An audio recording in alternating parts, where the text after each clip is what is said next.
All right, guys, American Trucker here. It's been a while since I made a video. Some of you guys probably didn't even notice I was gone that subscribed. That's fine. But a few of you guys have reached out and asked, what's going on? What am I doing? Am I still trucking? Things like that. Well, first of all, real quick, sorry, if I look over here, I got some things written down behind the camera there I want to talk about. But in the thumbnail, if you looked in the thumbnail, see a picture of an F-250.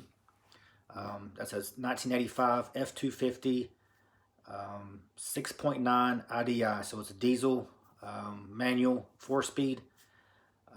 And I bought that thing for $5,500 about 5 years ago. I mean, that's before inflation, before all these crazy used car prices. And it's the best running vehicle that I have. You might be able to see a little bit of the truck behind it. That's a 94 Nissan little pickup truck, little king cab, hard body. That's my daily driver. Decent on gas, not the greatest, but it's definitely not bad on gas. And they last forever. So between those two vehicles, that's the only two vehicles that I own. So that kind of alludes me to one quick topic. Is I've heard people say this, and I'm a fan of this saying as well. It's not how much money you make, it's what you do with it. So if you notice that I purposely took pictures of that and put it in the thumbnail, that I don't have a 2022, 2020, 2021 F-250 sitting in the driveway. I made a lot of money, in my opinion. Right, that's subjective. What your opinion is a lot of money is. I made a lot of money with Prime at the time that I worked for him, and I have nothing bad to say about him, by no means. I know for a fact there's people that were running the spot market that made more. Freight was up. People were making money hand over fist. We were on contracted freight with Prime, but the money I had was steady, and it was good to me. Right, it was good to me. So it's not how much you make, is what you do with the money. That is true for the most part. What I'm saying is I don't have a big giant truck payment. I paid cash for both of those vehicles. I've had them for both for years now. I mean, several years. I haven't made a car payment, truck payment, and I don't remember how long. Now, I got a 94 vehicle that's, you can do the math how old it is, and a 1985 vehicle. Don't bother me a bit. I don't need to run around with a flashy vehicle with $1,000 payment, $250 a month insurance, and the gas bill and all that stuff. To each is his own. You do whatever you want to with your money, but if you live paycheck to paycheck and you're complaining about never having any money, but you got that brand new SUV, brand new truck, this, that, or whatever, then when times get rough, like right now, when freight's down and you run off the spot market or something like that, or you're doing your own thing in trucking, then I mean you're asking for trouble, right? Your business is asking for trouble. So it's not really always how much you make. It is what you do with it. Now, if you're good, disciplined with your money, with your finances, and how you run your business, then yeah, the more money you make, the better, of course. But there's people out there who make twice as much as other people and don't have a dime at the end of the month, to show for it. But anyways, I'm not getting off on that topic. But that's the two vehicles that I own, and I like it like that. No payment. They both run like a top. No maintenance hardly at all. I mean, I can't even remember when the last time I probably put $1,000 worth of maintenance towards both of those vehicles in 5 years. I mean, that's oil changes mostly, and filters and stuff. That's it. So anyways, not getting off on that. The next topic I want to talk about was the grunt style shirt. So every grunt style shirt on the left arm has an American flag, and of course it says grunt style on this side. I love these shirts. It says "This will defend." I have probably like 30 of them. This one's a long sleeve. Most of mine are short sleeve. I just like them. Just want to throw that in there because you see a lot of my videos. You'll notice that I wear these shirts a lot. They do not sponsor me in any way. I've never contacted Grunt Style in my life. So I don't get free shirts from anything. But hey, Grunt Style, if you watch this and you do want to give me some free shirts, I ain't opposed to that. But either way, I've been wearing these for years as well, pretty much since they've opened up, and they've been open for a few years now, making shirts. I just like them. It just kind of fits in with 24 years I spent in the military, supporting this country best I can, and kind of reminds me of wearing the uniform with the flag on it. Anyways, good patriotic company. You should check them out. Go on there, look on Grunt Style, Google it. They got all kinds of shirts, and I just like wearing them. All right, next topic was, so the big thing was people were asking about where am I doing right now? What am I doing right now with trucking? Well, if you watch some of my other videos, my lease was up in September, toward the end of September. I want to say the 26th or so, something like that. So it was up to 26th of September, and I had 59 days. If you work for Prime, you got 59 days where you can come back, sign another lease, or do whatever you need to do. Go company if the lease didn't work out for some reason for you, or whatever the case may be, before you lose your seniority. Now, I might be able to still call them up and say, hey, I want to sign another lease, but I know for sure if you go over 59 days, you lose your seniority of how long you've been there, as far as being at the front of the line for a new lease truck, or safety bonuses or something like that. I'm not sure what else it is, but the woman I talked to said something about you lose your seniority. I wasn't concerned about that personally, but I went over the 59 days. It's now December. I want to say today's the 10th, something like that. So I went over the 59 days a few weeks ago, and I decided I didn't want to keep leasing. From the beginning of the Prime lease, I made good money, and that's still paying a high lease payment, by all means. And I just couldn't stomach too much more of paying. I was paying a little over $1,000 a week, and none of that going toward equity, towards something that I'm eventually going to own, right? I basically was just renting. If some people that's never been in trucking or don't understand trucking at all, watching this for the first time, leasing and renting, I don't know the difference. You're paying them to use their stuff, basically. So if everybody knows what renting is, some people are not sure what leasing means, but I rented Prime's truck from them the way I see it for a year. And again, outside of whatever I was paying them, regardless, I still made what I consider good money. I know some people's going to ask, so I'm just going to say I probably made, on average, $2,500 to $3,500 a week, sometimes more. I mean, I definitely broke $5,000 a week net, right? And when I say net, everybody's got their own version of it. When I say net, I say everything came out but taxes. Now, freight was up by all means. Everything was good. Everybody was making money. Like I said, the guys on the spot market were making even more money than I was. But, mine was steady, week after week. But 25 to 35 was probably a good average what I made after everything was taken out, including that $1,000 a week lease payment. But after everything was taken out, except taxes, right? Like I said, there were several weeks where I made $4,000. A few weeks I made $4,500, and then 4 or 5 weeks where I made over $5,000 net, everything but taxes. At least that's the way I explain it. Grossing, by all means, was between a really, really bad week would be $5,000. 4,500 to $5,000. That'd be a really bad week for the time that I worked there and the way I ran. And I ran 7 days a week when I was out. I didn't take much home time. I mean, I would be out for 4 weeks, 5 weeks on average, and then take no more than 10 days, but usually try to keep it to 7 days home, then out for another 4 or 5 weeks. So it really depends on how you run as well. I had a really good fleet manager. His name was Jonathan. I'm not going to say his last name, but anyways, his name was Jonathan. There's probably not too many Jonathans as are fleet managers. There's assistants, fleet managers weekend, fleet managers or assistants, things like that. But Jonathan was my fleet manager, and very good to me. But anyways, I forgot what I was talking about. I finished the lease with Prime, and I'm not going back, at least not right now. I'm not closing the door. In the future, I may do something, go back with them, who knows. But as of right now, I definitely don't have any plans of going back with them.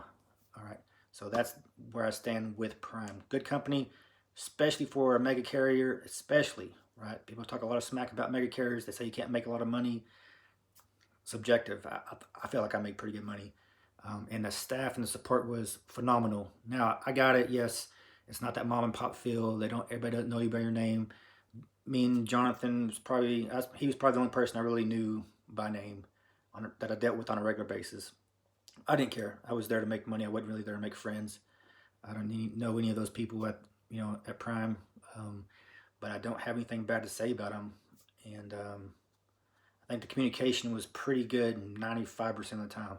Every once in a while, like I said, night dispatchers, maybe there's not their normal job, or they don't do as much, or they're out of the loop as far as knowing how you run, things like that. There's a little bit of communication barrier sometimes, but no issues really. I'm looking at this as over 10 minutes long, so I'm gonna try to hurry this up. But yeah, no more lease on Prime. I'm gonna do my own thing, and I'll get to that here in just a second. All right, I'm looking over at my sheet again. I did get a lot of offers. I did put my resume out there, so to speak, or application out there on a few forums. New CDL drivers. There's like oil rig forums on Facebook, places like that. If you just go on Facebook and you start Googling CDL driving jobs, things like that, you'll find all kinds of groups that you can join. So I did put my information out there saying, hey, possibly look and see what's out there. And then they want to know your qualifications. So I put on there, I got hazmat, tanker, doubles, triples, TWIC card, passport, whatever all I had. Anything that you have, you might as well just put that up front if you're looking for a job. If you go to one of those forums, because they're going to start asking you, tell them how many years experience you have, or tell them you're brand new, or whatever the case may be. Now, I would highly suggest you vet yourself as much as possible, but you probably want to find another seasoned truck driver that you know and trust, and have them maybe help you and mentor you in vetting. Because if you're brand new, I mean, you don't know what to vet for, right?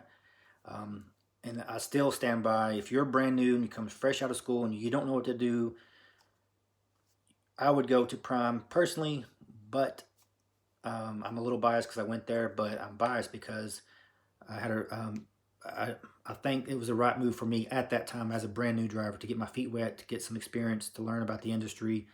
I really think you could go wrong a lot of other places, mega carrier wise. People have different experiences though. Everybody, to each is their own.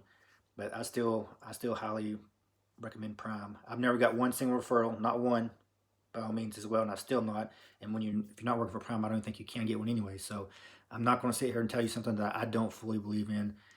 Like I said, the grunt style thing, I'm not going to sit here and sponsor something, on my own, even if I don't like it or wear it because they give you free shirts or something like that. Like I said, if they want to give me some, that's great. But if I wouldn't be wearing them if I didn't like them. Some people do that. A lot of people get on YouTube and they look at it and they as a money-making opportunity, sponsorship opportunity, ad revenue. I've never got one penny of ad revenue at all. I don't even know how to turn ads on.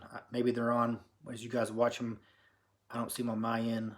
But I've never got a penny from YouTube, from any sponsor. Never got anything free from any sponsor. Nothing. So, anyways, but I did get, so what I'm talking about is vetting companies. I got a lot of offers. People messaged me through Facebook Messenger and stuff from places in Chicago. I'm really leery about trucking companies in Chicago because there's so many of them that are fly-by-night trucking companies. And a lot of them jumped in when the freight was high, made a lot of money, and then bounced on the way out. So you got to think about all those people who jumped in when the money was good, hired a few people, they just started getting the wheels turning, and then next thing you know, they sell whatever or get out when it starts going down, and now those people are there looking for another job. So when you vet, you should come up with a criteria what you're looking for as far as their safety score. You need to learn how to look up somebody's safety score. And if you start Googling some of this stuff, you'll figure out how to do this. They look up how many years they've been in business. Are they, accredited by the Better Business Bureau? There's just a lot of things you can look at. How many trucks do they have? If they start offering you the moon and back, right, you might want to be a little leery, right? Look for red flags, but you got to figure out about the industry, and figure out what red flags are, and what you're looking at. Like I said, if you don't know, find a mentor, find someone to help you out. I did also get a very lucrative job, company or owner op, to go work for a guy in the oil field. So if any of you guys I don't remember what the criteria was, but it definitely was 1 year. I know a guy, if you have at least 1 year, maybe he might take a new driver on, teach him, I don't know. But if you have 1 year, I qualified for it. So, um, and I have no issues on my safety or record or anything. And I got tanker and hazmat. They were going to be hauling chemical hazmat stuff, sand frac, you know, area, things like that in North Dakota. Now, there's a reason why they pay so well because it's North Dakota in the winter. I'm hearing is not too great to be an environment to live in, but um, they're paying really good right now. I'm talking about if I would have went up there just as a company driver, you could expect to make a minimum of $3 grand a week, minimum, right? I mean, it could be more, but also some of you guys that's been here for a while know this, and if you're new, one thing to worry about a little bit is on the oil field side is, from what I hear, it's up and it's down. You know, you could be a lot of work, no work, and in between. So it's hard to be, especially if you're not good with money and you can't save put a little bit back when work is good. Then when work takes a nosedive, then you know if you don't budget well, then you may not survive the oil fields. It all sounds good when the big paychecks come in, but then when you know, the oil field, the well you're on shuts down or whatever, and then now you're out of work completely. You know, the company with, you jump to another oil well somewhere, but how long is that going to be? You know, how are you paying your bills? How many bills do you have? Things like that come into play. So you gotta look at the whole picture, especially when it comes to the oil field, in my opinion. So that's still offer, still on the table. Um, it's a choice that I'm considering, but not the main choice, and I'll get to that here in just a second. All right, so next thing is what I am doing right now is buying my own truck. So I have went through Pedigree, and if you work for Prime, you know who this is. If not, you don't have to be a Prime employee, past Prime employee or anything, but Prime has they sell trucks. The name is Pedigree, and if you Google Pedigree trucks in Springfield, Missouri, it'll come up on Google, and you can click on there, and they got inventory of what they sell. They're all used trucks. They're all trucks that are at the end of Prime's life cycle, which before the shortage, it was a lot less miles, well, a decent amount less miles, but they started keeping them a little bit longer now, because trucks weren't coming in as fast, and that's again why they also stopped the lease purchase program for, I'm not going to get into that's another video, but so some of the trucks have at least 400,000 miles and up, so that's what you're looking at. But the prices are better than almost anywhere else I ever found, and I know Prime, for the most part, takes care of their trucks. They take real good care of their trucks and trailers for a mega carrier, in my opinion. So I know they're pretty well taken care of. I'm not a mechanic by no means, but I know they go through them. I am actually looked at one, took it to a mechanic as well, had him go through it, and then whenever they sell them out, they whatever the price is on there, before they turn it over to you, while they're getting it ready to give it to you, they go through everything. They fix all body work, any paint that needs, even spray paint the bumper if it needs it, which a lot of Prime's front bumpers on the grill start to rust and flake off a little bit, you know. But anyways, they put all new rubber on. I mean, that's $6,000 right there by itself. Just all fronts, I mean, all steers, all drives, all the way around. Brand new rubber. So Michelin, so good tires, not like cheap Chinese tires or anything like that. Everything's lubed up. It's detailed inside and out. I mean, it's you go look at it as it sits, and then when you go to pick it up, they do all this stuff to it. Once you put down $1,000 deposit, that's what you need to get going, and then you got to work on the financing, either through them. They have lenders that can help you out, or on your own. I went on my own. I feel like I don't like buying anything through. I hate to get the financing through the person I'm buying with, because I don't know. I just feel better about getting my own financing. I don't know if Pedigree has anything to do with the people they finance through, if there's a kickback or anything, but if I go get my own finance completely separate, which I did, and that's a whole nother video as well, getting financing for a truck, it's not that easy, but I had a huge down payment and, you know, good credit and all that stuff. But anyways, what I was going to say was, I forget what I was going to say. It starts happening when you get 46 years old. Things just kind of go right in the middle of a thought. But anyways, they take care of the trucks, and then they really go through them before you pick it up. So that's where I'm getting it through pedigree. And so far, the salesperson I dealt with, matter of fact, I got his name in my pocket in case you want to reach out to him.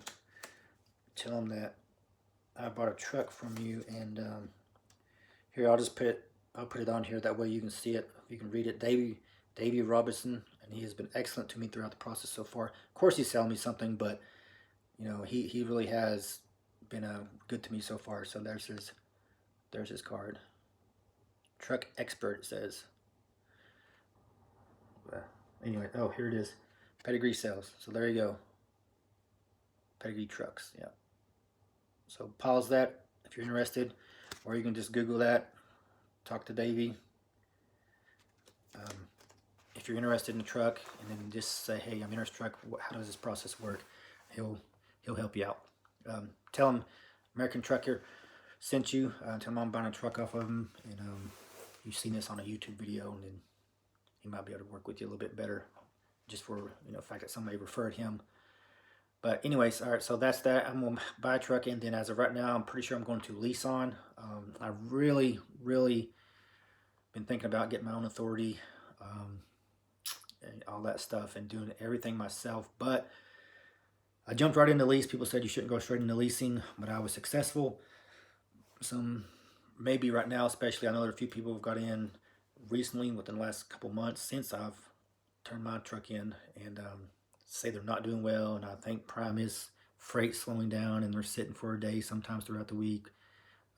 I ran 7 days a week, non-stop. I mean, I run the wheels off that truck, but everything was going good. And now I think overall maybe freight is down a little bit. Maybe it depends on your fleet manager how busy he keeps you now.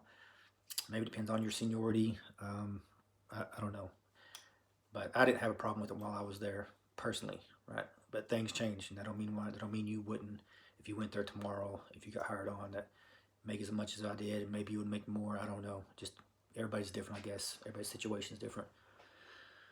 But so I'm buying my own truck, and I think I'm going to lease on. I want to eventually get my own authority. That is my goal. But I winged it, kind of going into leasing, and I was successful. I didn't think it was as bad as some people say. I didn't really see why people were saying it was just a horrible decision. You're not going to make any money. It's too hard right off the bat when you have no experience. I didn't see that, but I mean, I got a lot of life experiences, right? If I was 21, 22 years old, maybe it might not have worked out, only just for the fact of maturity purposes. I don't mean if you're 21, 22-year-olds go to prime all the time and do just fine. I'm just saying maybe I wouldn't have been mature enough. I don't know. But maybe my life experiences helped me out. Maybe it didn't. But everything worked pretty smooth for me, and I saved up a bunch of money. So I learned quite a bit without having to worry about the business side of it, the back end. I mean, yeah, I was leasing, but I mean, it was pretty self-explanatory. It wasn't that hard after about 4 weeks. I mean, 3 or 4 weeks at the most on my own. What I didn't learn in training, I mean, I picked it up pretty quick, and it was just a matter of working at that point. How much do you want to work? How much time are you going to take off, right? Some people, when they have the freedom to take off as much time as they want, but they still have that payment every week, even if they're off, they don't do so well. They take too much time off. They don't work hard when they're out there. They turn every other load down. They want to take a weekend off every week if they're in a place, go sightseeing, which is fine. To each his own, but you can't not work or hardly work your business and then complain about not making good money if that's the reason why you're not making money, right? If the market speaks for you and says that's why you're not going to make good money because it's terrible, then that's not. You can only do so much. You can only work so much and do so much on your end. But if the market's fine and the freight's okay, at least I believe it is right now at Prime, and you don't make decent money or good money, then maybe it's your work ethic. I don't know. Maybe you're broke down every other week. Who knows? But I'm going to lease on, I think, first and try to learn from a complete owner of the truck perspective, and then kind of do half and half, right? You're leasing on, you're kind of doing some of the work, and then your company that you work with is still going to do some of the work. You're kind of paying some more, but you're making more, so it kind of depends. But I'll be looking over the shoulder if I go lease on to someone, kind of asking a lot of questions and learning it. And the more I learn, the more more apt I'll be to jump in and get my own authority. So that's it. I did 1 year leasing. If it goes on the same trajectory, I may do 1 year of leasing on to someone else's company with my own truck. And then maybe after that year, open my own authority and get my own authority and do that. So, but we'll see. Time will tell on that. Kind of just taking this one day at a time right now. All right. Next thing I wanted to talk about was, that was the last thing. Yep, leasing on to a local truck company. That's my kind of my goal right now. I'm not committed 100%, but I think I may have found a company, and it may not even stay in reefer, right? I'll have just a tractor, so I can go pull anybody's van, anybody's reefer trailer, anybody's flatbed trailer. I'm open to everything at the moment. So if you have any suggestions, by all means, leave them down in the comments section, and subscribe, and I will kind of show you from this point forward, what my journey is going to be, in 2023. So far, so good for 2022 for me. I know the economy is not looking good for 2023. Trucking freight's probably not looking that good as well, and whatever the case may be. But when I first got on this, people told me, like, hey, just don't get in too big of a rush. It'll come, and so far it has for me. It's been working out. Did I, break the bank by putting so much money in there and they couldn't, handle it? I know, of course not. I didn't make that much money. What some people consider a lot of money, but $3,500 and a handful of times, by all means, $4,500 a week before taxes, after all expenses. I think that's good money, right? And I was able to put that. If some of you people don't watch any of my videos, I'm retired military, so I live off that. I budgeted off of that. So everything that I made in trucking when I worked for Prime so far, I put every single penny of that in the bank. And then now I'm using it to buy a tractor with. But anyways, that's it. If you want to leave a comment below, please do. I will put out another video hopefully here soon once I get the truck, probably within the next couple weeks, taking possession of it, and then going from there. All right, guys, take it easy. My motto: you don't quit when you're tired. You quit when you stop when you're finished.